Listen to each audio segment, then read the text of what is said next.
The Lakers and the Suns, though. I know I kind of went out of order here, but let's get into that. Let's just get into it. Hey, yo, it is looking bad.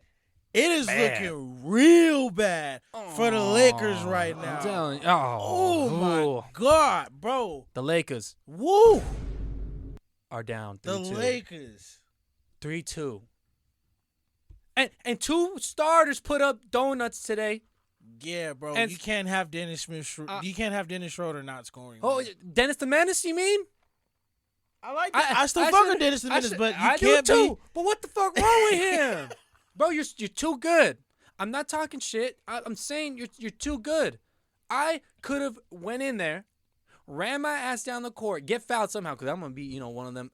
They got my arm. Of course. Ref. You got gotta my get arm right here. Gotta get 1 point in the NBA. And then guess what? I'm gonna make one of my 2 free throws because I'm gonna miss the first one, and then I'm gonna adjust and get the second one right there. So again, what I'm trying to say is a donut in a playoff game when you're trying to get a contract after this year. You turned down an extension already. Yeah, this is nuts. a big deal, especially in a series where it's a winner go home in the next game now against a higher seeded Suns team that just got a little bit more confidence. Well, I mean, the Lakers always had their back against the wall coming towards like the end of playoffs because it's like you already had to make the play-in tournament. You won that successfully, but I mean, you did turn down an $80 million contract going into free agency, and now you're throwing up fucking donuts.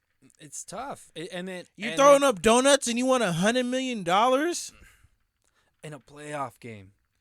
In a fucking playoff game, yo.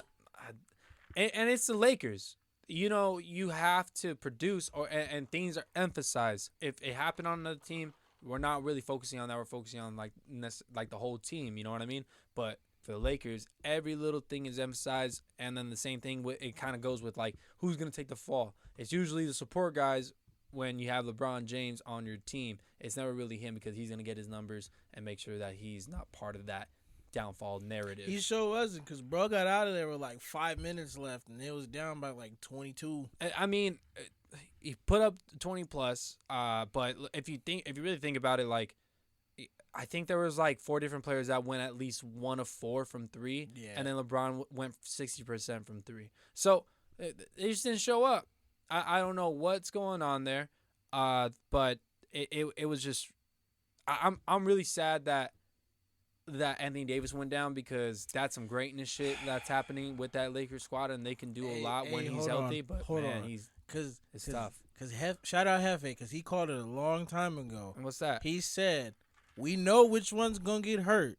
Oh, it's the big one." We said that last year too, though. But look, it still carried true to this day, man. Well, what we said beforehand was that we don't because we believe that the Lakers are a better squad than the Clippers, but because of the Lakers' health and their lack of not necessarily lack of chemistry because they have chemistry, but just being with each other, adding Andre Drummond, taking out Marc Gasol, putting Marc Gasol at the end there. It's a little spotty situation, especially with Frank Vogel's coaching decisions there. I think they still got one up their sleeve. I think this may go 7. It has to now because I do have the Lakers it has coming to at this point because there's no way LeBron is not prepared to take this slander if he loses his first round. I mean, LeBron is not prepared to. The narrative goes for him though. There goes his streak. The narrative goes for him, but there goes his streak. There goes his credibility. Here comes the fuckery. Everything. A number 2 seeded Suns team, and it's really good, led by Chris Paul. Even with the injury, like that shows some leadership with all that rest of the squad that's being inspired by him.